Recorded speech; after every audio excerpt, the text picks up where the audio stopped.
In the late 1930s to early 1940s, tensions between the United States and Japan were steadily rising.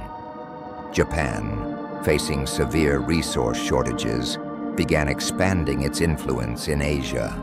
The United States, aiming to curb Japanese aggression, imposed economic sanctions, particularly on oil and other critical materials.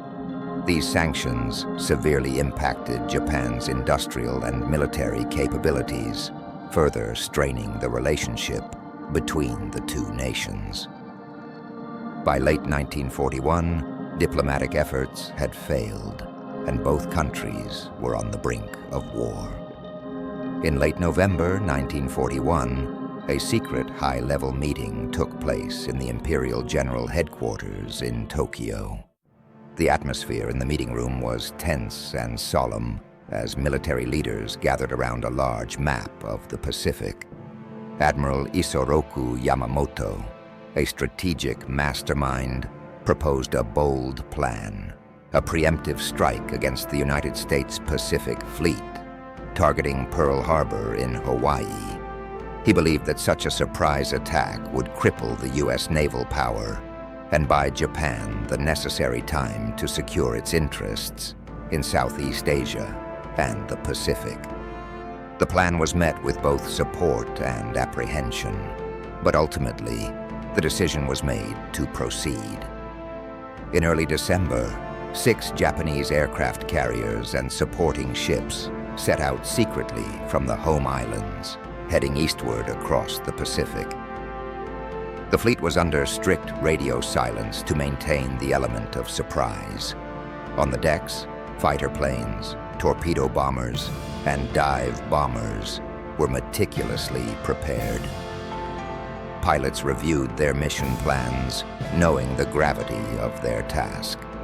Naval commanders briefed their crews, emphasizing the importance of the mission and the need for absolute precision. As the fleet approached its target, tension and anticipation grew among the sailors and airmen. On the morning of December 7, 1941, everything seemed normal at Pearl Harbor. U.S. Navy sailors were engaged in their daily routines and training exercises. The harbor was bustling with activity, with several battleships, including the USS Arizona, USS Oklahoma, and USS West Virginia, anchored in the calm waters.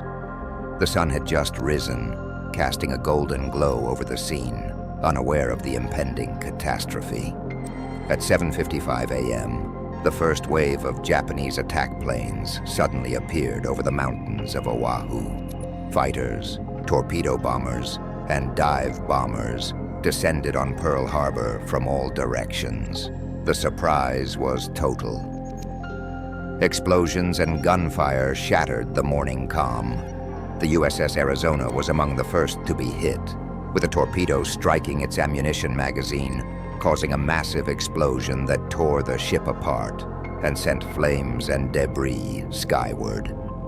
The attack was devastatingly effective, with bombs and torpedoes striking battleships, destroyers, and cruisers moored in the harbor. The harbor was thrown into chaos as sailors desperately fought back, trying to repel the attackers. Anti-aircraft guns roared to life, filling the sky with tracer fire. Some sailors, caught off guard, ran to their battle stations in a frantic attempt to defend their ships. On the USS Oklahoma, sailors struggled to escape as the ship began to capsize after being hit by multiple torpedoes. Many were trapped below decks, their cries for help adding to the cacophony of battle. Amidst the confusion, acts of heroism emerged as individuals risked their lives to save their comrades and return fire against the relentless assault. At 8:40 a.m., a second wave of Japanese aircraft launched their assault. This time, the targets included airfields and hangars, aiming to destroy America's air power. Hickam, Wheeler, and Ford Island airfields were bombed and strafed, with parked aircraft catching fire and exploding.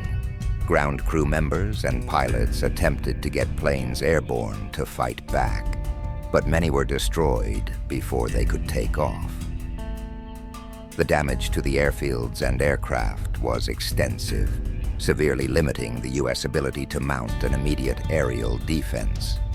The attack lasted about 2 hours, ending around 10 a.m. Pearl Harbor was left in ruins. Smoke and flames filled the air as rescue operations began. Medical personnel worked tirelessly to treat the wounded, pulling survivors from the wreckage. The final toll was devastating. Over 2,400 American servicemen were killed, nearly 1,200 wounded, 21 ships were sunk or damaged, and more than 180 aircraft were destroyed. The sight of burning ships and the loss of so many lives left a deep scar on those who witnessed the attack. The Pearl Harbor attack shocked the entire nation. On December 8th, President Franklin D. Roosevelt delivered his famous Day of Infamy speech to Congress, formally declaring war on Japan.